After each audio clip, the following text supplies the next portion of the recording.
is Ethan, and I'm going to tell you about one of the most bizarre and terrifying experiences of my life. It all started a month ago when I got promoted at work and transferred to New York. The promotion was lucky, but the move was anything but planned. I didn't have time to find a decent place to live, so I ended up staying at an old, creepy inn near Times Square. The hotel, called the Raven's Rest, had an old-fashioned charm that looked like something from a horror movie. The outside was run down, with dirty windows and a flickering neon sign. At the front desk, a tired-looking middle-aged man with a blank expression checked me in. He handed me a rusty key with a number written in Gothic letters. My suite was on the top floor, down a narrow hallway with faded red carpets and walls covered in old wallpaper. As soon as I entered the room, I felt uncomfortable. It was small, with old furniture and a canopy bed that looked past its prime. The air smelled musty, mixed with a hint of old perfume.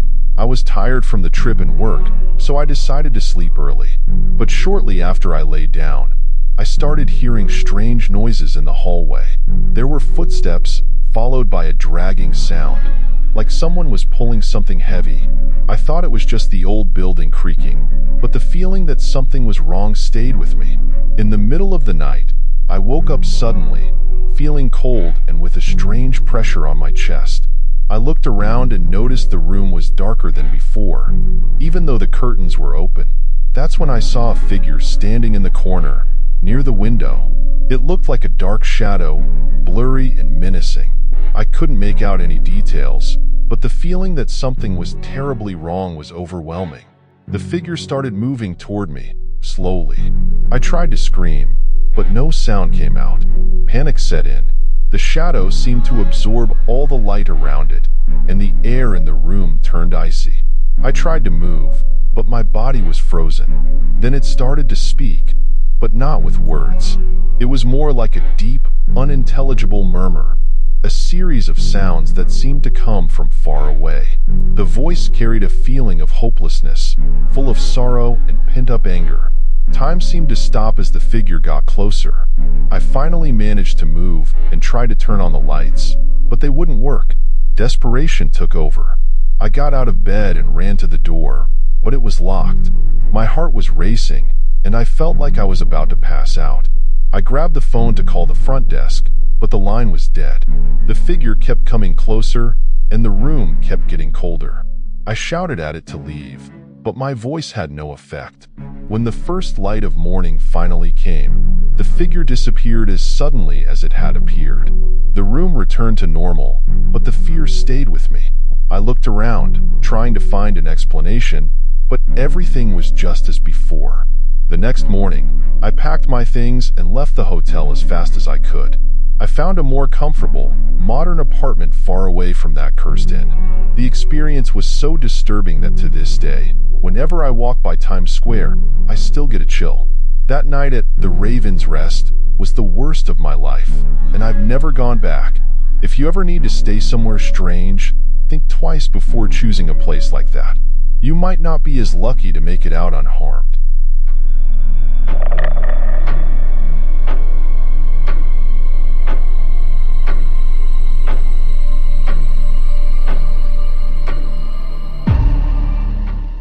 My name is Liam, and I'm going to tell you about a neighbor who made me question everything I thought I knew about the world. The story begins when I moved to a quiet neighborhood in New Haven, Connecticut. The house was nice, and the neighborhood seemed friendly. But soon after I settled in, a new resident moved into the house next door, and that's when things started getting weird. The new neighbor, Mr. Blackwell, was a tall, thin man with a cold and distant look. He never seemed very friendly. In fact, I never saw him socialize with anyone. He moved in quietly and started working on his house with an intensity that made me a little uneasy. There was something strange about the way he moved, as if he was always on some secret mission. In the first few days, I noticed something wasn't right with his house. Sometimes, at night, I'd hear noises coming from next door. Sounds of things being dragged, banging, and sometimes a low murmur, like someone talking to themselves. I thought it might be Mr. Blackwell doing some kind of renovation or something, but when I asked him about the noises, he just looked away and changed the subject. One night, I was watching TV when I heard a particularly loud noise, followed by a low, strange laugh. I tried to ignore it, but the laugh stuck in my head, sending chills down my spine. One morning, as I was leaving for work, Mr. Blackwell was outside, digging a hole in his yard. He was so focused that he didn't notice me. The hole was getting deeper and deeper, and he was covered in dirt, but he didn't seem to care. As I walked by, I tried to start a conversation. "Good morning, Mr. Blackwell. Are you working on something in the garden?" He looked at me with those cold eyes and simply said, "I'm taking care of the garden. I need space." The answer was so vague and strange that I couldn't help but feel a chill. The hole seemed bigger than usual, and there were no signs of plants or anything you'd normally find in a garden. The following week, I started noticing that Mr. Blackwell wasn't leaving his house much. It was like he was hiding. One night, as I passed by his window, I saw a bright light flashing in his basement. This made me curious and uneasy. One night, when my curiosity got the best of me, I decided to take a closer look. I went to the fence that separated our yards and tried to see what was going on. What I saw left me horrified. The basement room was full of strange objects and weird symbols drawn on the floor. There was also an improvised altar with candles, and in the center, an old box with strange markings. At that moment, I realized I was being watched. I looked up and saw Mr. Blackwell standing in the basement window, staring at me with that cold gaze. The next night, I couldn't sleep. The noises coming from next door were louder than ever. I heard something being dragged and desperate whispers. I decided I needed to know what was going on, so I went to Mr. Blackwell's house in the middle of the night. The door was slightly open, and I cautiously went inside. The house was a complete mess. The floor was covered with what looked like old photographs, dusty books, and strange objects. I followed the noises to the basement, and when I went down the stairs, I found the old box open. Inside, there was an ancient mirror with a distorted surface and a notebook full of notes in a language I didn't understand. The moment I touched the mirror, a cold sensation ran through my body, and I saw something move behind me. I quickly turned around and saw a dark figure approaching. It was like a living shadow, with glowing eyes and a cruel smile. With my heart racing, I ran out of the house and back to mine. The lights were flickering, and I heard a loud crash coming from Mr. Blackwell's house, like something was breaking. The next morning, when I went to check, the house was empty. Mr. Blackwell had disappeared, and the house looked even stranger and more abandoned than before. The old box, the mirror, and everything I had seen were gone, as if they had never been there. Since then, the house next door has remained empty, and the feeling of unease has never left me. I avoid going near the house, and whenever I see something out of the ordinary, I can't help but feel a chill. Sometimes, I still hear strange noises coming from next door, and the memory of that dark figure never leaves me. If you ever hear about Mr. Blackwell or see an abandoned house, be careful. Some things aren't meant to be investigated, and some people shouldn't be known.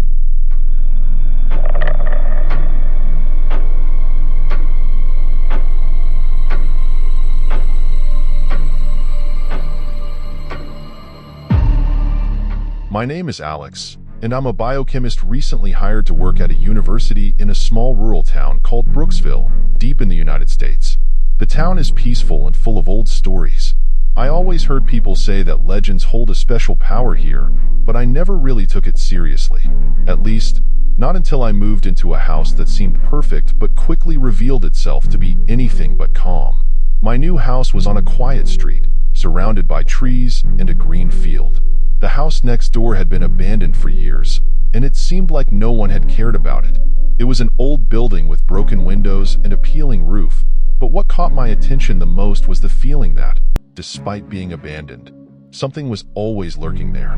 For the first few weeks, everything seemed normal, but soon, I started to notice something strange. Sometimes, when I passed by my kitchen window, I felt like I was being watched. It was an odd feeling, as if someone was following me. At first, I thought it was just my imagination. One evening, I was sitting in the living room when, through the window, I saw a figure standing in the house next door. It was a tall man, wearing a dark hat and an old coat. He was standing in front of the broken window, staring directly at me. I tried rubbing my eyes and blinking several times, but he was still there. The man didn't move. He just watched me. The next day, I decided to check out the house next door. The door was locked, but I managed to look through the dirty windows. The inside was in ruins, with old furniture covered in dust and cobwebs. There were no signs of life or anything that could explain the man's presence. I went back home, feeling increasingly uneasy. The image of the man in the window kept haunting me. At night, I tried to ignore the feeling, but it was impossible not to think about it. One night, as I was heading to bed, I heard a sound coming from the house next door. It was a low, steady noise, like someone slowly walking down a hallway. Fear crept in, and I decided to take another look. I went to the window and looked at the abandoned house. And there he was again, standing at the same window. The man was closer this time, and his gaze felt more intense. I tried to call the police, but the phone line was dead. The feeling that something was wrong was becoming overwhelming. Desperate, I went to the house next door the following morning. The door was slightly open, so I went in, despite my fear. The interior was even dustier and more decayed than I remembered. As I walked down the hallway, I found a staircase leading to a dark basement. With a flashlight in hand, I went down the stairs and found a sinister space filled with old objects and things that seemed to have been collected over the years. In the center of the basement, there was an old mirror with an ornate frame. It was covered in dust, but what caught my attention was that the mirror reflected a scene that didn't make sense. Behind me, in the reflection, I saw the same man, but now he was much closer. The mirror didn't just show me in the basement. It showed something more, something that seemed to be coming out of the mirror and into the real world. Fear gripped me. I ran up the stairs and out of the house, locking the door behind me. The feeling of panic was so intense that I could barely breathe. That night, I couldn't sleep, and the presence of the man in the window haunted me until dawn. The next morning, when I went to the university, I told some colleagues what I had seen, but they seemed skeptical. The feeling of being watched never went away, and I began to wonder if the town itself had something to do with all this. The house next door remained in ruins, and the man never appeared again. But the feeling that something was wrong never left me. If you ever move to a place like this, be careful of what's hiding in the shadows. Sometimes, what seems like just an old house can hide something far more sinister.